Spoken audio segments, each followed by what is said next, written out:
اللهم صل على سيدنا محمد يا رب صل وسلم دائما ابدا على حبيبي. دیکھو رسول اللہ صلی اللہ علیہ وسلم نے فرمایا لو انکم تتوکلون علی اللہ لرزقتم کما ترزق الطیر تغدو خماسا وتروح بطانا. کیا عجیب الفاظ ہیں. آپ صلی اللہ علیہ وسلم نے فرمایا اگر تم اللہ پہ ایسے توکل کرو جیسے توکل کرنے کا حق ہے. توکل کا مطلب اللہ کھلائے گا, کھلانے کی ذمہ داری اس نے لی ہے, ضرورتیں پوری کرنے کی ذمہ داری اس نے لی ہے. ایسے کرنا شروع کر دو, ٹینشن دل سے نکالو. ہر آدمی ٹینشن سے مرا جا رہا ہے نا, پتہ نہیں کیا ہو جائے گا کل, بچوں کی اسکول کی فیسیں بھر سکوں گا نہیں بھر سکوں گا, بیگم کے خرچے پورے کر سکوں گا نہیں کر سکوں گا. چھوڑو بھائی, یہ ٹینشن لینے کی نہیں ہے. آپ کہو کیوں نہیں ہے, گھر جائیں گے ٹینشن تو ملے گی نا وہاں سے. اس کا حل بتاتا ہوں میں ابھی آپ کو, اس کا حل بتاتا ہوں میں, پہلے یہ حدیث مکمل کر لوں. تو آپ صلی اللہ علیہ وسلم نے فرمایا اگر تم اللہ پہ ایسے توکل کرو جیسے توکل کرنے کا حق ہے, لرزقتم, تمہیں ایسے رزق ملے گا جیسے پرندوں کو ملتا ہے. فرمایا تغدو خماسن, جب پرندہ صبح گھر سے نکلتا ہے پیٹ اس کا خالی, اسے نہیں پتا آج میں نے ٹماٹر بیچنے ہیں, آج میں نے رکشہ چلانا ہے, کسی ملٹی نیشنل کمپنی میں میں نے میرا انٹرویو ہے, کیا کچھ بھی نہیں. صبح اس کو یہ بھی نہیں پتا ہوتا کس سمت میں جانا ہے میں نے, بس نکلتا ہے اللہ کا نام لے کے. آپ دیکھو یہاں کوے جو ہے نا, کوے, ایک دوست نے ہمیں بتایا کہ صبح سارے کوے یہاں سے سرجانی ٹاؤن کی طرف جا رہے ہوتے ہیں, اور ہم نے دیکھا کووں کے غول, عصر کے بعد مغرب سے پہلے آپ دیکھو گے پورے کوے واپس آ رہے ہوتے ہیں, پتہ نہیں صدر سے, لی مارکیٹ سے, جہاں کے بھی کوے ہیں نا. میں نے تو پہلے سمجھا تھا کہ سرجانی ٹاؤن میں کوئی ویکینسی نکلی ہوئی ہے کووں کے لیے, حقیقت ہے سارے یہاں سے ٹریولنگ کر کے جا رہے ہوتے ہیں. وہ ان کو کہیں وہاں شاید زیادہ کوئی مردار وردار پڑے ہوئے ہوتے ہیں, کچھ کچرا مچرا اور یہ سب چیزیں نا, تو کووں کو مخبری ہو گئی, کووں کو مخبری ہو گئی بھائی لی مارکیٹ میں مال ابھی نہیں ختم, شارٹ چل رہا ہے, ابھی کہاں مال ہے. صبح خالی پیٹ جاتے ہیں اور شام کو چھیچڑوں سے پیٹ ان کے بھرے ہوئے ہوتے ہیں. تو رسول اللہ صلی اللہ علیہ وسلم نے فرمایا تغدو خماسا وتروح بطانا, صبح پرندہ نکلتا ہے خالی پیٹ, شام کو آتا ہے پیٹ اس کا بھرا ہوا ہوتا ہے. آپ کہہ سکتے ہیں کہ صرف پیٹ ہی ہماری بنیادی ضرورت, بول لو نا بھائی, نہیں ہے, پیٹ ہی تھوڑی ہے. یہ ایک مثال ہے, پرندے کی ضرورت پیٹ, اور جب پرندے کی شادی کا ٹائم آتا ہے تو اس کی ضرورت گھر بھی ہے یا نہیں؟ کیا خیال ہے بھائی؟ جب پرندوں کی مادہ انڈے بچے دینے, کبوتر کو دیکھ لو نا, یہ تو جوڑے بنا کے رہتے ہیں کبوتر, انڈے بچے کا ٹائم آتا ہے تو کبھی دیکھا کبوتر ٹینشن میں کہ یار بحریہ ٹاؤن تو ہاتھ سے نکل گیا ہے بھائی, بحریہ ٹاؤن کے پلاٹ تو نکل گئے ہاتھ سے, اور سرجانی بھی گیا. ایک صاحب مجھے کہنے لگے, میں 15 سال پہلے کسی اسٹیٹ ایجنٹ نے مجھے کہا تھا کہ 6 پلاٹ سرجانی میں لے کے ڈال دو زندگی بن جائے گی. مجھے کہنے لگا یار اتنا افسوس ہو رہا ہے, میں نے اس کی بات پہ عمل نہیں کیا. تو میں نے کہا 10-15 سال تو زندہ رہے گا, ابھی تو نے ویسی قبر میں جانا ہے, عمل کر لیتا تو 10. تجھے اسٹیٹ ایجنٹ کہہ رہا تھا 15 سال کے بعد تیری زندگی بن جائے گی, میں تجھے کہہ رہا ہوں 15 سال کے بعد تو مرے گا, بن کے بھی تو قبر میں جائے گا. 15 سال کے بعد جو ہے نا, تو وہ اسٹیٹ ایجنٹ کے 15 سال پرانی پیش گوئی پہ تو افسوس ہو رہا ہے, میں جو سچی مچی کی پیش گوئی کر رہا ہوں کہ تو مرے گا 15 سال میں, تیری ہڈیوں میں ابھی اتنا گودا نہیں ہے زندہ رہنے والا, اس پہ ٹینشن نہیں ہو رہی. اس کا مطلب بھول چکے ہیں موت کو. او بھائی 15 سال پہلے تو سرجانی میں 6 پلاٹ لیتا, آج عیش کرتا, تو وہ 15 سال کے بعد عیش کے قابل نہ رہتا. تو سوچ لے جو 15 سال بعد تو جو اینڈ سرجانی میں پلاٹ لے کے ہونا تھا وہ پلاٹ لیے بغیر بھی وہی اینڈ ہو رہے ہیں. تو ٹینشن کس بات کی بھائی؟ اور ٹینشن لے گا تو 15 سال کے بجائے 5 سال میں وہ انجام ہو جائے گا تیرا, جو 15 سال بعد ہونا تھا. تو میں یہ کر رہا تھا کہ پرندے کو جو رزق ملتا ہے صرف پیٹ نہیں بھرتا اس کا. جب پرندے کی شادی کا ٹائم آتا ہے, وہ بالغ ہوتا ہے, تو پیر بنتا ہے کبوتر کبوتری کا, چڑا چڑیے کا بنتا ہے نا جوڑا. نہ اس نے کہیں سے ڈپلوما حاصل کیا گھر بنانے کا ہے بھائی, نہ NID یونیورسٹی میں وہ پڑھا ہے, کوئی انجینئرنگ نہیں, اس کو ہے کوئی انجینئرنگ؟ بولو بھائی. جس قسم کا گھر اس کو چاہیے فطرت اسے اس طرح کا گھر بنانا سکھا دیتی. کھجور کے درختوں میں سوراخ کر کے رہتے ہیں, اور آپ دیکھو یہ پرندے کیسے, یہ نر مادہ مل کے کیسے تنکے تلاش کر رہے ہوتے ہیں اور کیسے ان کو بہترین انداز سے پرو رہے ہوتے ہیں. ایسے نہیں کہ کوئی بھی کچرا اٹھا کے, ہم جب مرغیوں کے ڈڑبے بناتے ہیں نا تو کچھ بھی اٹھا کے ڈال دو اس کے اندر. پرندہ ایسا نہیں کرتا, بڑی تمیز سے بڑے خوبصورت انداز سے وہ گھونسلہ بناتا ہے, خوبصورت انداز سے, ایسا کہ وہ سردی گرمی سے بھی محفوظ رہے, دشمنوں کے شر سے بھی محفوظ رہے. بہت خوبصورت انداز سے وہ گھونسلے بناتے ہیں. تو آپ بتاؤ, انسان جو اشرف المخلوقات ہے, جس کے لیے اس کائنات کو بنایا گیا, اللہ اس کی گھر کی ضرورت پوری نہیں کرے گا ہے بھائی؟ اصل میں آپ نے جس گھر کو ضروری سمجھا ہے وہ اللہ کی نظر میں وہ عیاشی ہے, وہ ضرورت نہیں ہے. وہ آپ کی بہت اوپر کا سوچ رہے ہیں آپ. لوگ کرائے کے گھروں پہ افسوس کرتے ہیں نا, اپنا گھر نہیں بنا سکے. بھائی گھر کی ڈیفینیشن یہ ہے کہ جیسے پرندہ جو گھر بناتے ہیں قیامت تک کے لیے نہیں بناتا, اسے فی الحال اپنی فیملی کو پالنے کے لیے ایک عدد ایسے گھر کی ضرورت ہوتی ہے جہاں بلی سے حفاظت ہو, جہاں سردی اور گرمی سے حفاظت ہو. اللہ کہتے ہیں تیری یہ بنیادی ضرورت ہے, چونکہ تو نسل بڑھا رہا ہے فطرت کی تکمیل کے لیے, تو اس گھر کی ضرورت پوری کرنا یہ کس کے ذمے ہے؟ یہ فطرت کے ذمے, جس کو جو خدا ہے, اصل میں خدا کے ذمے ہے. پرندہ نسل بڑھاتا ہے اس کائنات کی رنگینیوں کو برقرار رکھنے کے لیے, اپنے لیے نہیں. تو اب آپ بتاؤ, جب آپ کی نسل پیدا ہوگی جو مقصود کائنات ہو, تو گھر کی بنیادی ضرورت خدا نے اپنے ذمے لی ہے کہ نہیں لی ہے؟ وہ پرندوں کی ضرورتیں پوری کر رہا ہے اور انسان کو ٹینشن میں ڈال دے. تو یہ آپ کی بنائی ہوئی ٹینشن ہے, یہ خدا کی دی ہوئی ٹینشن نہیں ہے, یہ اللہ کی طرف سے عطا کردہ ٹینشن نہیں ہے, یہ آپ کی ٹینشن ہے جو آپ نے اپنے اوپر مسلط کر لی. پرندہ جو گھر بناتا ہے وہ بھی کرائے کا گھر ہوتا ہے, اس کا ذاتی نہیں. کرائے کا مطلب نکلنا ہے اس نے یہاں سے, ہمیشہ کے لیے تھوڑی ایک ہی جگہ گھونسلہ. پھر جب اس کے انڈوں سے بچے نکلتے ہیں, ایک تو 12 گھنٹے کی ڈیوٹی ہوتی ہے کبوتر اور کبوتری کی. 12 گھنٹے کبوتر, یہ شکر کرو اللہ نے مردوں میں ایسا نظام نہیں رکھا, یہ اللہ کا بڑا فضل ہو گیا. ہمارے یہاں خواتین ہی پالتی ہیں, مرد کا کام ہے شیلٹر دینا, تحفظ دینا, خرچہ اٹھانا. 12 گھنٹے کبوتر بیٹھے گا اور 12 گھنٹے کبوتری. اب کمانے کا ٹائم کم ہو گیا, کیا خیال ہے؟ پہلے 12 گھنٹے دن میں کمانے میں لگ رہے تھے ان کے, اور رات میں آرام میں, ایسا ہی ہے نا. اب ذمہ داری بڑھ گئی, کمانے کے لیے ٹائم کم ہو گیا. ذمہ داری کیا بڑھ رہی ہے؟ اب اپنا بھی کمانا ہے اور اپنے بچوں کے لیے بھی دانا لے کر آنا ہے. ٹائم کم ہے کمانے کے لیے اور کھانے والے زیادہ. کہ نہ آج تک دیکھا کہ بھوک سے مرے ہوں پرندوں کے بچے, کہیں قحط پڑا ہوا ہو تو ایک الگ بات ہے.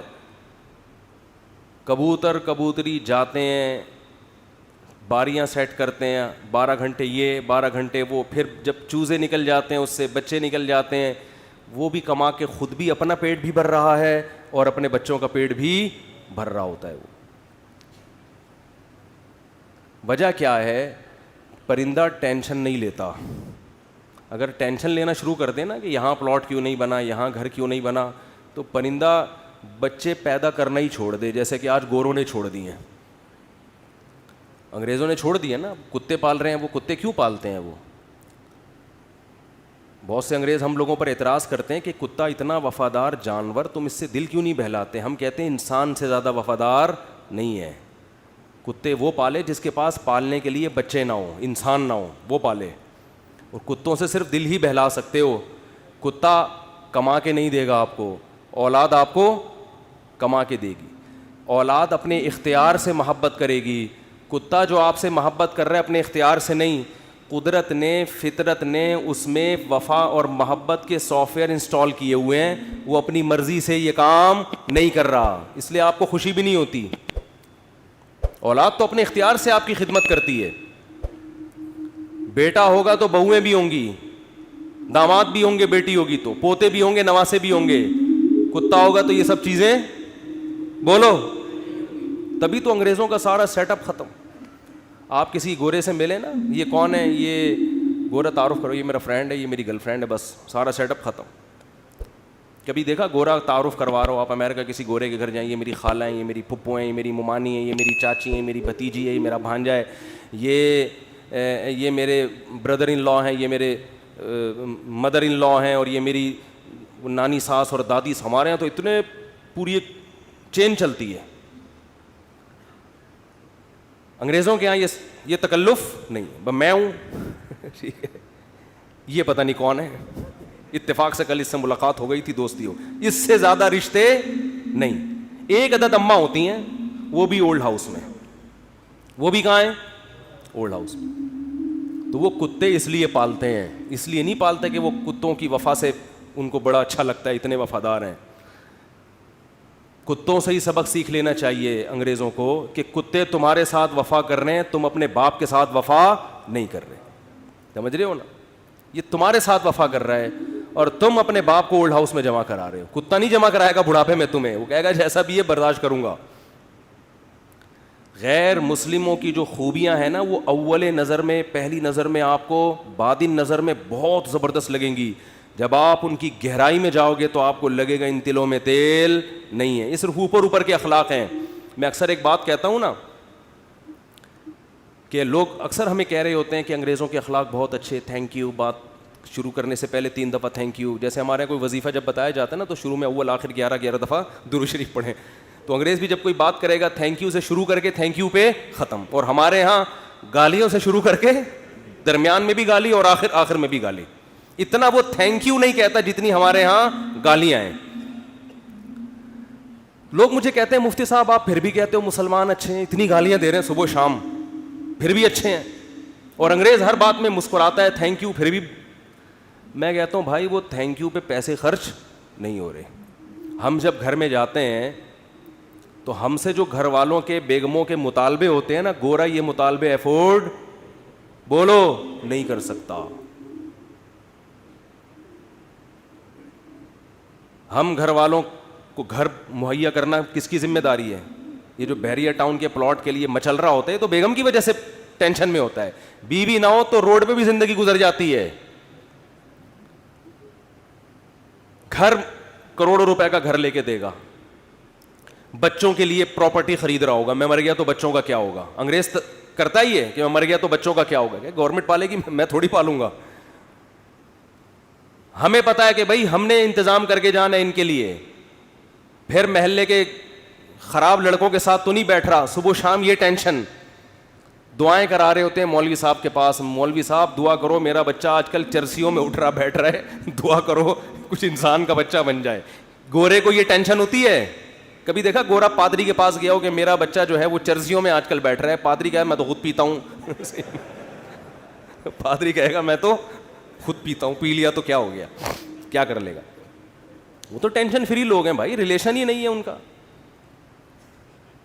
پھر بیگم کے بھائی گھر میں آ رہے ہیں تو اس کو پوچھا کیوں نہیں. ایک صاحب نے بتایا میرا اتنا پھڈا ہو گیا گھر میں, ایک دن میرا سالہ آ گیا, میں کہیں دماغ میرا حاضر نہیں تھا, میں نے اس کو چائے کا پوچھنا بھول گیا. میں کہہ رہا ہے جو میری بیگم نے ہنگامہ کیا ہے کہ میرے بھائیوں کو پوچھتے نہیں ہو اتنی. اور یہ عورت کے لیے ٹینشنیں اٹھا رہا ہے مرد. کس کے لیے؟ عورت کے لیے. گرل فرینڈ نہیں رکھی ہوئی اس نے, پوری زندگی کی ٹینشن. اس کے باپ کو بھی باپ بنا لیا, اس کی ماں کو کیا بنا لیا, اپنے ابا بھی تھے. اپنی انگریز اپنے ابا اماں کو اولڈ ہاؤس میں جمع کر رہا ہے.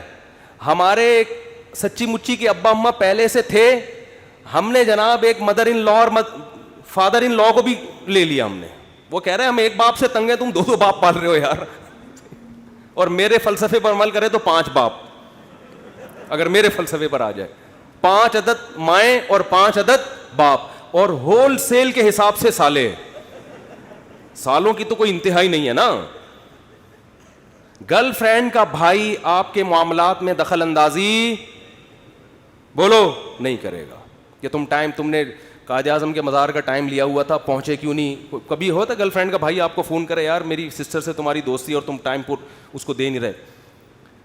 اس لیے گورا گرل فرینڈ رکھتا ہے. مسلمان نکاح کر کے ٹینشن لیتا ہے.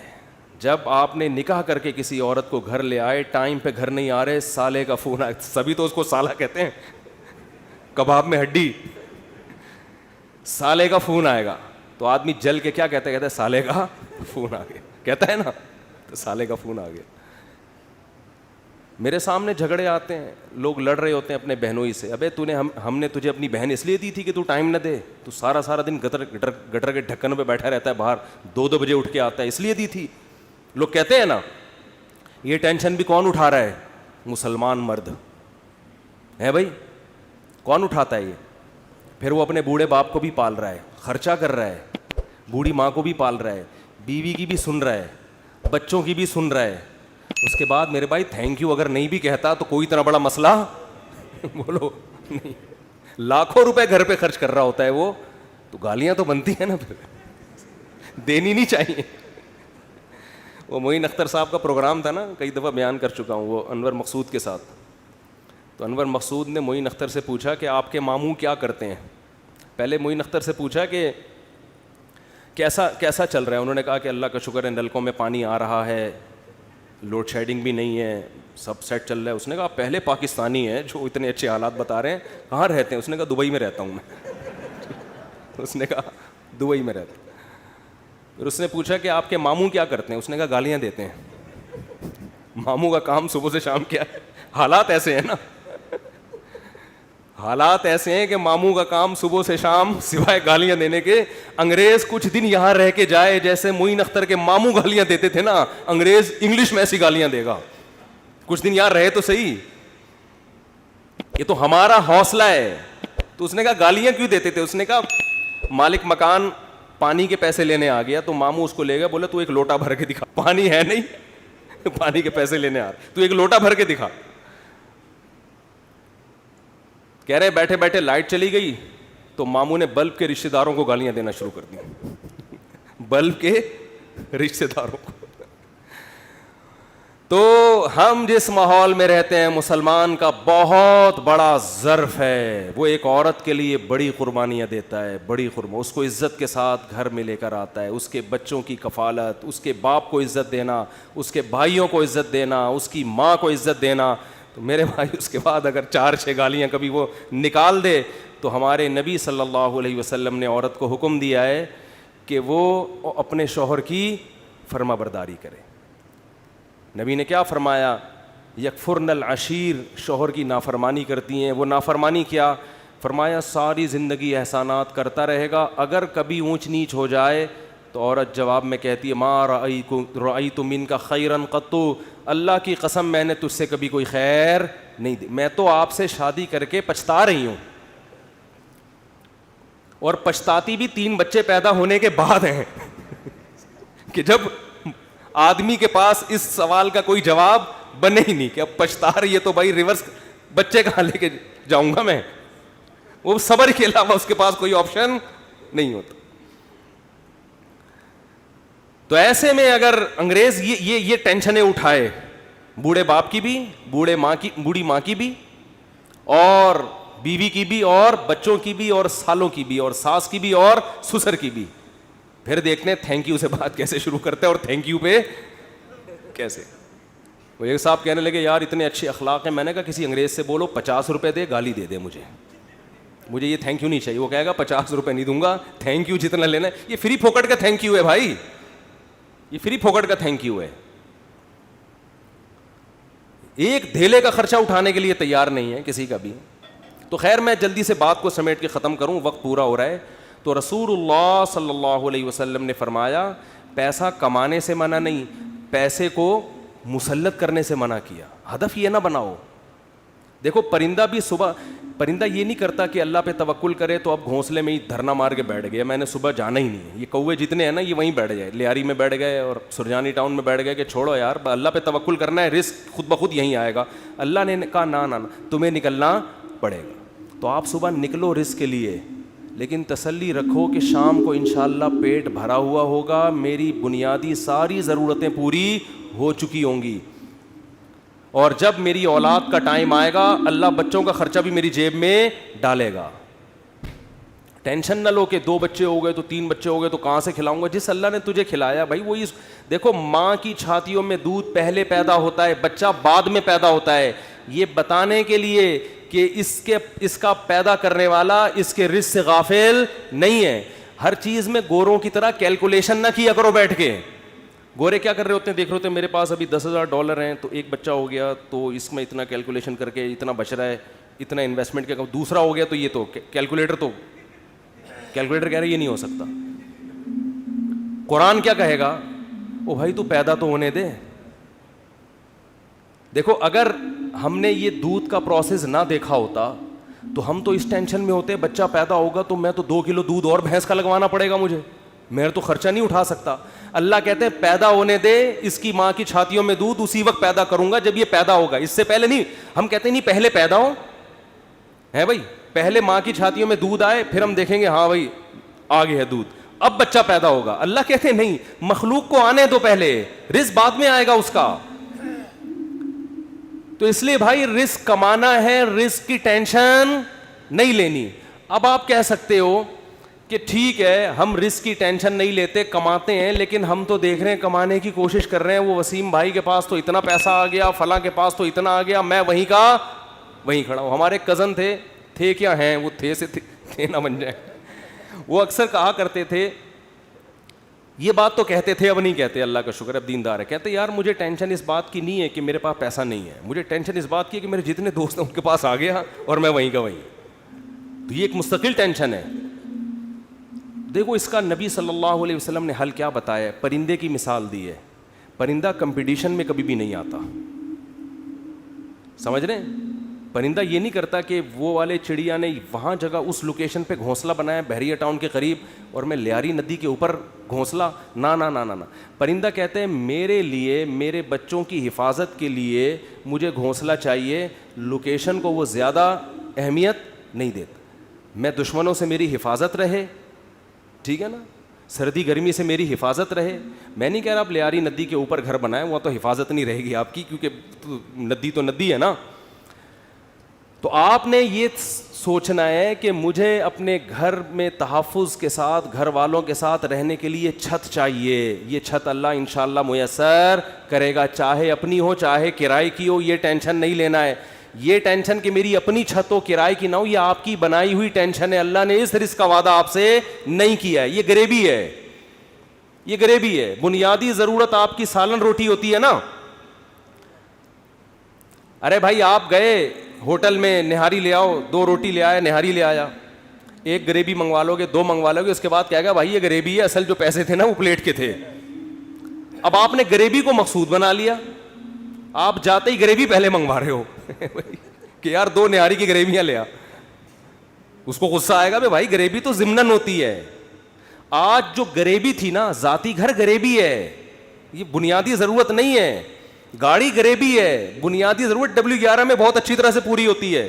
ہم نے تو بھائی 20 سال W11 میں سفر کیا ہے اور اللہ کی قسم اب ترستے ہیں کہ W11 میں بیٹھے ہیں, لیکن اب شہرت اتنی ہو گئی کہ وہ بیٹھ نہیں سکتے. اب وہ W11 والا بھی اٹھ کے آ جائے گا کہ میں نہیں چلا رہا, میں گپ شپ کر رہا ہوں آپ سے.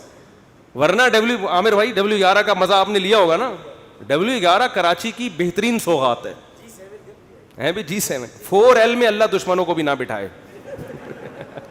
جس طرح وہ چلاتا ہے نا اتنی بڑی بس کو, ہم تو جب بھی بیٹھے ہیں 2 فٹ اچھل کے. ہمارے ایک جاننے والے ریٹائر آفیسر تھے, لیفٹیننٹ تھے, وہ بیچارے کراچی کی بس میں نا کہیں پچھلی سیٹ پہ بیٹھ گئے. اسپیڈ بریکر پہ جب اچھل کے دھڑام سے نیچے گرے, ان کی ریڑھ کی ہڈی میں مسئلہ ہو گیا, اسی میں ان کی موت واقع ہوئی ہے. وہ نیوی کا آفیسر بیچارہ جنگوں میں شہید نہیں ہوا جنگوں میں شہادت نہیں ملی ہے. کراچی کی بس نے اٹھا کے پٹکھائے اور انا للہ. تو رسول اللہ صلی اللہ علیہ وسلم نے فرمایا جس نے دنیا کو ہدف نہیں بنایا, ضرورت سمجھا کہ بھئی میری بنیادی ضرورت 2 وقت کی روٹی ہے, میری بنیادی ضرورت کسی اچھے علاقے, اچھے سے مراد جہاں چرسی ہیروئن چی نہ رہتے ہوں, ذرا پڑھے لکھے لوگ ہوں, ایسی جگہ پہ مجھے گھر مل جائے جہاں چھت ہو, جہاں بنیادی ضرورتیں پوری ہوں, بس یہ بیسک ضرورت, چاہے وہ اپنا ہو چاہے وہ کرائے کا ہو. اور نبی نے فرمایا کہ جس شخص کو 2 وقت کی روٹی مل گئی, پیٹ بھر کے سر چھپانے کی جگہ مل گئی, اور جسم کسی بڑی بیماری سے محفوظ تھا اس کا, اور ویسے بتاؤں جب یہ لائف اسٹائل ہوگا نا تو جسم بڑی بیماری سے محفوظ ہی ہوتا ہے عام طور پہ, جسم کسی بڑی بیماری سے محفوظ تھا, تو آپ صلی اللہ علیہ وسلم نے فرمایا یہ ایسا ہے گویا پوری دنیا کی دولت سمیٹ کے اللہ نے اس کے قدموں میں رکھ دی ہو. اب اگر یہ ٹینشن لے رہا ہے نا بحریہ ٹاؤن کی اور ڈیفنس کی اور DHA کی وہ اسکیم میں نے تو یہ غریبی کی ٹینشن ہے, یہ دل میں دنیا کی محبت کی علامت ہے. ایسے شخص کو رسول اللہ صلی اللہ علیہ وسلم نے وعید سنائی کہ یہ مالدار بن تو سکتا ہے مگر اس کے سامنے فقر کا پھندا ایسے لٹکا رہے گا جیسے ایک زندہ آدمی کے سامنے پھانسی کا پھندا, موت کا پھندا لٹک رہا ہوتا ہے. جو اس کی کیفیت ہوگی یہ کیفیت اس کی ہوگی. تو بھائی پیسہ کماؤ, پیسے سے دل نہ لگاؤ. اور دل سے پیسہ نکالنے کا طریقہ کیا ہے؟ خرچ کرو. ہمارے حضرت فرمایا کرتے تھے کہ پہلے زمانے میں بزرگان دین کڑک کڑک نوٹ جلوایا کرتے تھے, 5-5 ہزار کے نا, کہتے جلاؤ اس کو. آج اس کی اجازت نہیں ہے, اس میں نقصان ہے, لیکن دل سے نکالنے کے لیے نا جلواتے تھے. تو آپ جلائیں نہیں, خرچ کریں. کبھی کبھار ایسے گڈی نکال کے کسی اچھے ٹرسٹ میں دے دی, کسی غریب کو دے دی. اور سب سے زیادہ مصداق پیسہ خرچ کرنے کا آپ کے قریبی رشتہ دار ہیں, ان کو دو. آج کل لوگوں نے ہدیے رشتہ داروں میں دینا چھوڑ دیا ہے. بس عید بقرعید پہ کوئی کھانا وانا کھلا دیتے ہیں, بھائی بہن کو لفافے میں گڈی ڈالے پکڑا دے,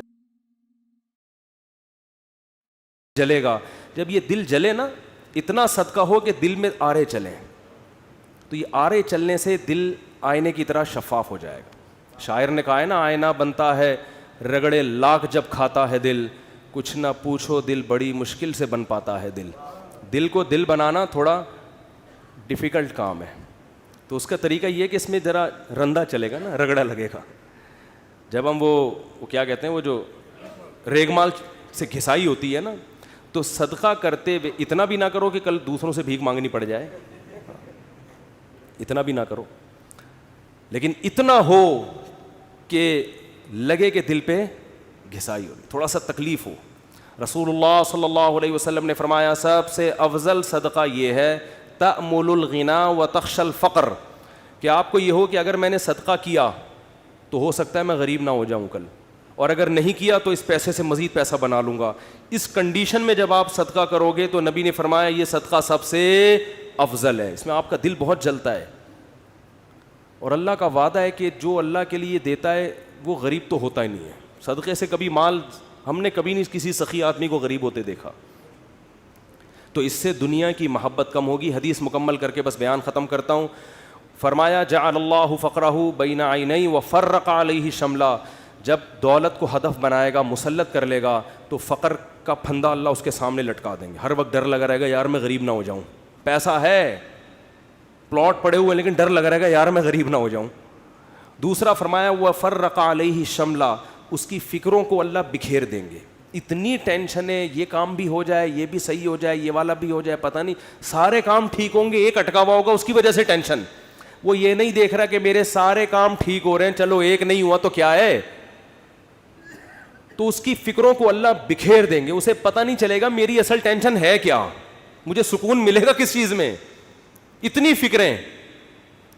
اور فرمایا وَلَمْ يَأْتِهِ مِنَ الدُّنْيَا إِلَّا مَا قُدِّرَ لَهُ, اور جس دنیا کے پیچھے بھاگ رہا ہے ضروری نہیں کہ وہ بھی مل جائے, ملے گی اتنی جتنی اس کے مقدر میں اللہ نے لکھ دی ہے.